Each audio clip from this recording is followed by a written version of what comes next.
കൊച്ചിയിൽ കഞ്ചാവുമായി 2 സിനിമാ സംവിധായകർ ഉൾപ്പെടെ 3 പേർ പിടിയിലായി എന്നുള്ളതാണ്. തല്ലുമാല സിനിമയുടെ സംവിധായകൻ ഖാലിദ് റഹ്മാനും തമാശ സിനിമയുടെ സംവിധായകൻ അഷ്റഫ് ഹംസയുമാണ് കൊച്ചിയിലെ ഫ്ളാറ്റിൽ നിന്ന് പിടിയിലായത്. ഇവരിൽ നിന്ന് 1.5 ഗ്രാം കഞ്ചാവ് പിടികൂടി. 24 എക്സ്ക്ലൂസീവ്. ആ പ്രതികരണത്തിലേക്ക് ഒരിക്കൽ കൂടി. വിവരം കിട്ടിയതിനെ തുടർന്നത്തെ പരിശോധനയിൽ നമ്മുടെ എറണാകുളം ഗോശ്രീ പാർക്ക് സമീപമുള്ള പൂർവ്വ ഗ്രാൻഡ് ബേ എന്ന ഫ്ളാറ്റിന്റെ 506 നമ്പർ ഫ്ളാറ്റിൽ നിന്നും 2 സിനിമാ സംവിധായകർ, അതായത് പേര് ഒരാൾ അഷ്റഫ്, പിന്നെ ഒരു ഖാലിദ് റഹ്മാൻ, പിന്നെ അവരുടെ സഹായി, 3 പേരെ നമ്മൾ കുറച്ച് കഞ്ചാവായിട്ട് പിടിയൊരു കേസെടുത്തിട്ടുണ്ട്. അപ്പം ഒരു വിവരം കിട്ടിയ പരിശോധനയിലാണ് ഈ കേസ് കിട്ടിയിരിക്കുന്നത്. പ്രതികളെ ഒരു സ്റ്റേഷൻ ജാമ്യം കിട്ടുന്ന കേസാണിത്. പക്ഷെ ഇതിന്റെ ഉറവിടം സംബന്ധിച്ച് കൂടുതൽ അന്വേഷണങ്ങൾ നടത്തേണ്ടതായിട്ടുണ്ട്. അത് വരുന്ന ദിവസങ്ങൾ ഞങ്ങൾ നടത്തുന്നതായിരിക്കും. ഇവര് കൃത്യമായിട്ട് കുറച്ച് നാളുകൊണ്ട് ഇത് യൂസ് ചെയ്യുന്നതാണ് നമുക്ക് അവരെ ചോദ്യം ചെയ്തതെന്നും മനസ്സിലാവുന്നു. സിനിമയുടെ ഡിസ്കഷനായിട്ടാണ് ഇവർ 3 പേര് പറഞ്ഞേക്കുന്നത്. ക്വാണ്ടിറ്റി 1.6 ഗ്രാമേ ഉള്ളൂ. റാഫി കരീമുണ്ട് കൊച്ചിയിൽ നിന്ന്. റാഫി, അടുത്തിടെ സിനിമാ മേഖലയുമായി ബന്ധപ്പെട്ട് ഈ ലഹരി ഇടപാടുകളിൽ ഉണ്ടായ വിവാദങ്ങളൊക്കെ നമ്മുടെ മുൻപിലുണ്ട്. ചില മൊഴികൾ, അതുമായി ബന്ധപ്പെട്ട് ഇപ്പോൾ സിനിമയിൽ നടക്കുന്ന തർക്കങ്ങളൊക്കെ നമ്മുടെ മുൻപിലുണ്ട്. ആ സമയത്താണ് ഇപ്പോൾ 2 സംവിധായകർ തന്നെ ഈ കഞ്ചാവ് കേസിൽ അറസ്റ്റിലായിരിക്കുന്നത്. എന്തൊക്കെയാണ് വിവരങ്ങൾ റാഫി? ഉന്മേഷ്, തീർച്ചയായും ഇന്നലെ രാത്രിയിലാണ് കൊച്ചിയിൽ 2 സംവിധായകർ, പ്രമുഖരായ, സിനിമയിൽ വർഷങ്ങളുടെ പ്രവൃത്തി പരിചയമുള്ള, സിനിമയിൽ 1-ലധികം ചിത്രങ്ങൾ സംവിധാനം ചെയ്ത ആളുകൾ ഇന്നലെ പിടിയിലാകുന്നത്. ഖാലിദ് റഹ്മാനും ഒപ്പം തന്നെ അഷ്റഫ് ഹംസയുമാണ് 1.6 ഗ്രാം കഞ്ചാവുമായി കൊച്ചിയിലെ ഫ്ളാറ്റിൽ നിന്ന് എക്സൈസിന്റെ പിടിയിലാകുന്നത്. രഹസ്യ വിവരത്തിന്റെ അടിസ്ഥാനത്തിൽ ഇന്നലെ രാത്രി 1 മണിയോടെ എക്സൈസ് നടത്തിയ പരിശോധനയിലാണ് ഈ 2 സംവിധായകരും എക്സൈസിന്റെ പിടിയിലാകുന്നത്. ഇവരുടെ ഫ്ളാറ്റിൽ ലഹരി ഉപയോഗം നടക്കുന്നു എന്നുള്ള രഹസ്യ വിവരമാണ് ഈ എക്സൈസിന് ലഭിച്ചത്. ഉടനെ തന്നെ എക്സൈസ് ഈ വിവരത്തിന് ശേഷം ഈ ഫ്ളാറ്റിലെത്തി, കൊച്ചിയിലെ മറൈൻ ഡ്രൈവിലുള്ള ഈ ഫ്ളാറ്റിലെത്തി പരിശോധന നടത്തുകയായിരുന്നു. ഈ പരിശോധനയിലാണ് സംവിധായകന്മാരായ ഖാലിദ് റഹ്മാനും അഷ്റഫ് ഹംസയും, ഇവരെ കൂടാതെ സിനിമാ മേഖലയുമായി ബന്ധമില്ലാത്ത ഒരാൾ കൂടി ഈ ഫ്ളാറ്റിലുണ്ടായിരുന്നു. ഇവർ 3 പേരിൽ നിന്നുമായി 1.6 ഗ്രാം കഞ്ചാവ് പിടികൂടിയത്. ഇതുമായി ബന്ധപ്പെട്ടുകൊണ്ട് പോലീസിന് ഇവർ മൊഴി നൽകിയിട്ടുണ്ട്. പോലീസ് ഈ മൊഴിയുമായി ബന്ധപ്പെട്ട് നൽകുന്ന വിവരങ്ങൾ അത് ഞെട്ടിക്കുന്നതാണ്. കാരണം ഈ വർഷങ്ങളായി ഈ സിനിമാ മേഖലയിൽ പ്രവർത്തിക്കുന്ന ആളുകൾ വർഷങ്ങളായി ലഹരി ഉപയോഗിക്കുന്നു എന്ന് പോലീസിന്, ഈ എക്സൈസിന് മുന്നിൽ സമ്മതിച്ചിരിക്കുകയാണ്.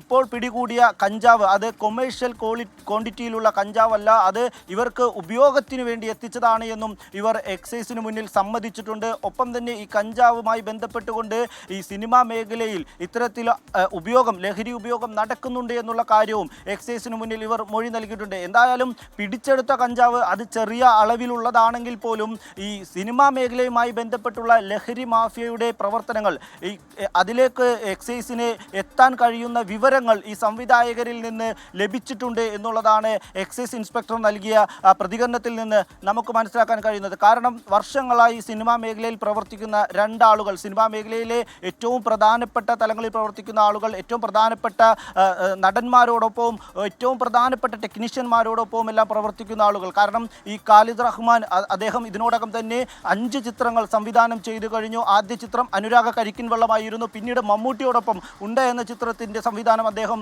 നടത്തിയിട്ടുണ്ട്. അതിനുശേഷം തല്ലുമാല ചെയ്യുന്നു ടൊവിനോയോടൊപ്പം.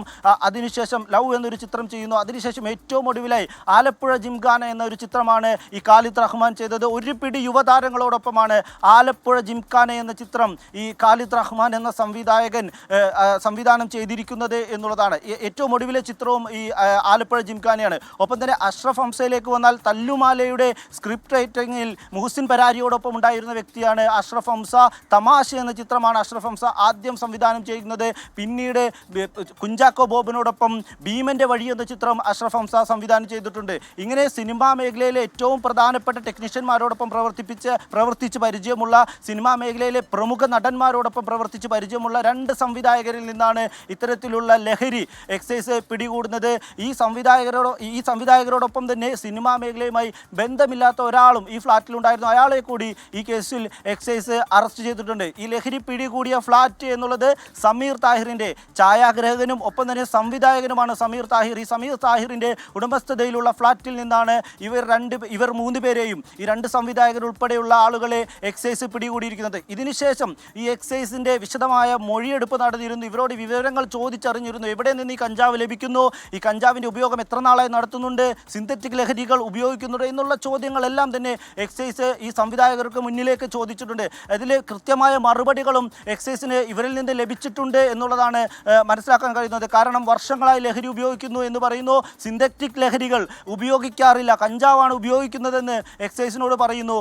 ഈ കഞ്ചാവ് എവിടെ നിന്ന് ഇവർക്ക് ലഭിച്ചു എന്നുള്ള കാര്യങ്ങളിൽ എക്സൈസിന് വിവരങ്ങൾ ലഭിച്ചിട്ടുണ്ട്. അത് മാധ്യമങ്ങൾക്ക് കൈമാറിയിട്ടില്ല. കാരണം എക്സൈസിൻ്റെ ഏറ്റവും പ്രധാനപ്പെട്ട ലക്ഷ്യം ഇപ്പോഴുള്ളത് ഈ ലഹരിയുടെ വ്യാപനം, അത് ലഹരി ഉപയോഗിക്കുന്ന ആളുകളിലേക്ക് എങ്ങനെ എത്തുന്നു, അതിൻ്റെ വഴി എവിടെയാണ്, അതിൻ്റെ ഉറവിടം എവിടെയാണ്. ഇത്തരം കേന്ദ്രങ്ങളെ അടച്ചുമുട്ടിക്കൊണ്ട്, ഇത്തരം കേന്ദ്രങ്ങളെ ലക്ഷ്യം വെച്ചുകൊണ്ടുള്ള പ്രവർത്തനമാണ് പോലീസും എക്സൈസും ഇപ്പോൾ സമീപകാലത്ത് നടത്തിക്കൊണ്ടിരിക്കുന്നത്. അതുകൊണ്ട് തന്നെ ഇപ്പോൾ ലഭിച്ച കഞ്ചാവിൻ്റെ അളവ് ചെറുതാണെങ്കിലും ഇത് എവിടെ നിന്നെത്തുന്നു, ഇത് സിനിമാ മേഖലയിലെ ഏറ്റവും മുകൾത്തട്ടിൽ നിൽക്കുന്ന ഏറ്റവും പ്രധാനപ്പെട്ട ആളുകളിലേക്ക് എത്തുമ്പോൾ സിനിമാ മേഖലയുമായി ബന്ധപ്പെട്ട് ഈ നിരയിൽ പ്രവർത്തിക്കുന്ന ഇത്തരത്തിൽ ഈ ഒരു ആളുകളിൽ കേന്ദ്രീകരിച്ച് പ്രവർത്തിക്കുന്ന ലഹരി മാഫിയ അതാരാണ് എന്നുള്ള പരിശോധനയിലേക്കാണ് ഇനി എക്സൈസ് കടക്കുക. അത് ഇതിനോടകം തന്നെ വ്യക്തമാക്കിയിട്ടുണ്ട്. ഇപ്പോൾ ഇവർക്ക് സ്റ്റേഷൻ ജാമ്യമാണ് ലഭിച്ചിരിക്കുന്നത്. കൊമേഴ്ഷ്യൽ ക്വാണ്ടിറ്റിയിലുള്ള കഞ്ചാവ് കൈവശമില്ലാത്തത് കൊണ്ട് തന്നെ സ്റ്റേഷൻ ജാമ്യം ലഭിച്ചിട്ടുണ്ട്. എന്നാൽ ഇവരെ ഇനിയും എക്സൈസിന് വിളിപ്പിക്കാൻ കഴിയും, ഇവരിൽ നിന്ന് ഇനിയും എക്സൈസിന് വിവരങ്ങൾ ശേഖരിക്കാൻ കഴിയും. ആ വിവരങ്ങൾ ഇനിയുള്ള അന്വേഷണങ്ങളിൽ, ഇനിയുള്ള ലഹരി വേട്ടകളിൽ എക്സൈസിന് നിർണായകമാകും. കഴിഞ്ഞ ദിവസങ്ങളിലെല്ലാം നമുക്കറിയാം ഷൈൻ ടോം ചാക്കോയുമായി ബന്ധപ്പെട്ടുണ്ടായ വിവാദങ്ങളും ഒപ്പം തന്നെ ആലപ്പുഴയിൽ ഹൈബ്രിഡ് കഞ്ചാവ് പിടികൂടിയപ്പോൾ ആ കഞ്ചാവ് അവിടെ എത്തിച്ച ആളുകൾ നൽകിയ മൊഴികളും നമുക്കറിയാം. അത് സിനിമാ മേഖലയിലെ പല പ്രമുഖ പേരുകളും ഉൾപ്പെട്ടതാണ്. ഷൈൻ ടോം ചാക്കോയുടെ പേര് ആ സമയത്തുണ്ടായിരുന്നു, ശ്രീനാഥ് ബാസിയുടെ പേരുണ്ടായിരുന്നു, ഒപ്പം തന്നെ ബിഗ് ബോസ് താരങ്ങളുടെ പേരുണ്ടായിരുന്നു. അങ്ങനെ ഈ സിനിമാ മേഖലയുമായി ബന്ധപ്പെട്ടുകൊണ്ട് പലരുടെയും പേര് ഈ മൊഴികളിലെല്ലാം ഉണ്ടായിരുന്നു. ഇതുമായി ബന്ധപ്പെട്ടുള്ള പരിശോധനകളും ഒരു വശത്ത് പോലീസും എക്സൈസും നടത്തുന്നുണ്ട്.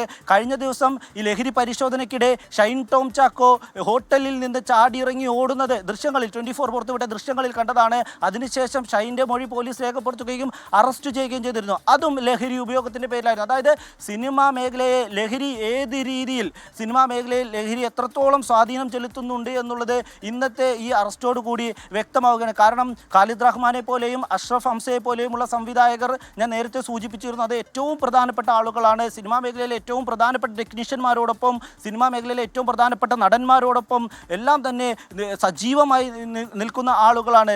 നേരത്തെ എല്ലാം ഈ ലഹരി കേസുകളുമായി ബന്ധപ്പെട്ട് സിനിമ ഈ ചെറിയ പ്രവർത്തകരെയായിരുന്നു, ഈ സിനിമയുടെ ടെക്നീഷ്യന്മാരെയായിരുന്നു പിടിയിരുന്നത്. അത് താഴെ തട്ടിൽ നിന്നായിരുന്നു. അതായത് ഏതെങ്കിലും തരത്തിൽ അസിസ്റ്റൻ്റായി എത്തുന്ന ആളുകളായിരുന്നു ഈ നേരത്തെ എല്ലാം പിടികൂടിയിരുന്നത്. എന്നാൽ ഇപ്പോൾ അതല്ല, അതിനപ്പുറത്തേക്ക് എക്സൈസ് കടക്കുന്നു, പോലീസ് കടക്കുന്നു എന്നുള്ളതാണ് ഈ പരിശോധനകളിൽ നിന്നും ഈ അറസ്റ്റുകളിൽ നിന്നും എല്ലാം വ്യക്തമാകുന്നത്. എന്തായാലും സിനിമാ സംഘടനകൾ ഇനി എന്ത് നിലപാടെടുക്കുമെന്നുള്ളതാണ് ഏറ്റവും പ്രധാനപ്പെട്ട കാര്യം. കാരണം നേരത്തെ സിനിമാ സംഘടനകൾ ഈ ലഹരി വ്യാപനത്തിനെതിരെയും സിനിമാ സെറ്റുകളിലെ ലഹരി ഉപയോഗത്തിനെതിരെയും സിനിമാ താരങ്ങളിലെയും അണിയറ പ്രവർത്തകരിലെയും ലഹരി ഉപയോഗത്തിനെതിരെയും ശക്തമായ നിലപാടെടുക്കുമെന്ന് മാധ്യമങ്ങൾക്ക് മുന്നിൽ പ്രഖ്യാപിച്ചതാണ്, കേരള സമൂഹത്തിന് മുന്നിൽ പ്രഖ്യാപിച്ചതാണ്. കഴിഞ്ഞ ദിവസം ഫെഫ്കയുടെ ഒരു വാർത്താ സമ്മേളനം ഉണ്ടായിരുന്നു. ആ വാർത്താ സമ്മേളനത്തിൽ FEFKA general secretary B Unnikrishnan തന്നെ പറഞ്ഞത്, ലഹരി ഉപയോഗവുമായി ബന്ധപ്പെട്ട് ഏതെങ്കിലും തരത്തിൽ വിവരങ്ങൾ ലഭിച്ചാൽ അല്ലെങ്കിൽ ലഹരി ഉപയോഗവുമായി ബന്ധപ്പെട്ട് ആരെങ്കിലും കണ്ടെത്തിയാൽ ശക്തമായ നടപടി ഇവർക്കെതിരെ ഉണ്ടാകുമെന്നാണ്. പ്രൊഡ്യൂസേഴ്സ് അസോസിയേഷനും ഇതേ നിലപാടായിരുന്നു ലഹരിയുമായി ബന്ധപ്പെട്ട വിഷയത്തിലെടുത്തത്. ലഹരി ഉപയോഗവുമായി ബന്ധപ്പെട്ട് ആരെങ്കിലും കണ്ടെത്തിയാൽ, ആരുടെയെങ്കിലും കയ്യിൽ നിന്ന് ലഹരി പിടികൂടിയാൽ, ലഹരി ഉപയോഗിക്കുന്നു എന്ന് വ്യക്തമായാൽ അവർക്കെതിരെ ശക്തമായ നടപടി ഉണ്ടാവും. സിനിമാ മേഖലയിൽ നിന്ന് അവരെ മാറ്റി നിർത്തിക്കൊണ്ട്, അവരെ വിലക്കിക്കൊണ്ടുള്ള നടപടികളിലേക്കായിരിക്കും കടക്കുക എന്നുള്ളതാണ് ഈ പ്രൊഡ്യൂസേഴ്സ് അസോസിയേഷനും ഒപ്പം തന്നെ ഫെഫ്കയും എല്ലാം വ്യക്തമായിരിക്കുന്നത്. ഈ സംവിധായകന്മാരുടെ കാര്യത്തിലാകുമ്പോൾ അത് ഫെഫ്കയ്ക്ക് കീഴിൽ വരുന്നതാണ്. ഡയറക്ടേഴ്സ് യൂണിയനുണ്ട് ഫെഫ്കയ്ക്ക് കീഴിൽ. ആ സംവിധായകന്മാരുടെ കൂട്ടായ്മ അത് ഏത് രീതിയിൽ ഇനി ഇവർക്കെതിരെ നടപടി എടുക്കുമെന്നുള്ളതാണ്. കാരണം ഏറ്റവും പ്രധാനപ്പെട്ട ഒരു കാര്യം ഇപ്പോൾ പറയേണ്ടത്, ഖാലിദ് റഹ്മാൻ ഏറ്റവും ഒടുവിൽ സംവിധാനം ചെയ്ത ചിത്രമാണ് ആലപ്പുഴ ജിംഖാന. ആ ആലപ്പുഴ ജിംഖാനയിൽ ഒരു പിടി യുവതാരങ്ങളാണ് അഭിനയിച്ചിരിക്കുന്നത് എന്നുള്ളതാണ്. കാരണം കുട്ടികളെ കേന്ദ്രീകരിച്ച്, അതായത് ഒരു 18 വയസ്സോ 17 വയസ്സോ അല്ലെങ്കിൽ +2 ഡിഗ്രി പഠിക്കുന്ന കുട്ടികളെ കേന്ദ്രീകരിച്ചുള്ള ഒരു സിനിമയായിരുന്നു ആലപ്പുഴ ജിംഖാന എന്നുള്ളത്. അതുകൊണ്ട് തന്നെ കുട്ടികളിൽ വളരെ സ്വാധീനം ചെലുത്തുന്ന ചിത്രമാണ്. ആ സിനിമയുടെ സംവിധായകനാണ് ഈ ലഹരി ഉപയോഗത്തിൻ്റെ പേരിൽ എക്സൈസിൻ്റെ പിടിയിലായിരിക്കുന്നത്.